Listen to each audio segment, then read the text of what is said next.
Hello everyone, আজ আমি তোমাদের সাথে শেয়ার করতে চলে এসেছি একটা স্পেশাল চারা বানিয়ে পাপন কিভাবে পুঁটি মাছ ধরলো। তো চলো সেটাই দেখাই।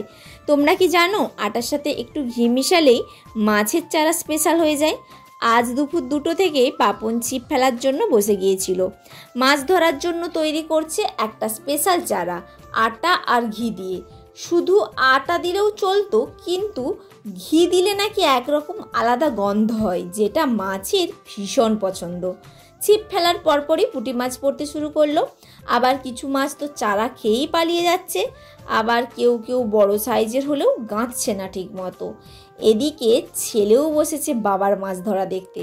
শ্রেয়ান মাছগুলো দেখে তো খুব মজা পাচ্ছে। যদিও ধৈর্য দরকার, কিন্তু ধীরে ধীরে বেশ অনেক মাছই উঠছে। মাছগুলো একটা বালতির মধ্যে জল দিয়ে রেখেছে আর কিছু লতা গাছ দিয়ে দিয়েছে বালতির মধ্যে, যাতে মাছগুলো বেশি নড়াচড়া করতে না পারে। তোমরা জানো তো এখন বাজারে গিয়ে এমন টাটকা পুঁটি মাছ পাওয়া অনেক কঠিন।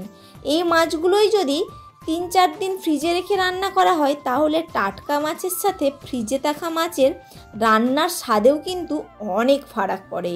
রান্নাতেই সেটা বোঝা যায়।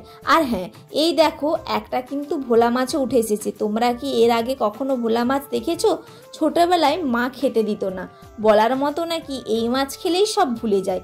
এটা আবার তোমরা সত্যি বলে ভেবো না। শেষে যখন বাড়ি ফিরলাম তখন পাপন মাছগুলো গুনেছে, মানে 40টার মতো মাছ উঠেছে।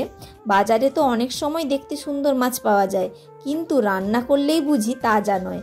আর নিজেদের হাতের পুঁটি মাছ দারুণ ব্যাপার।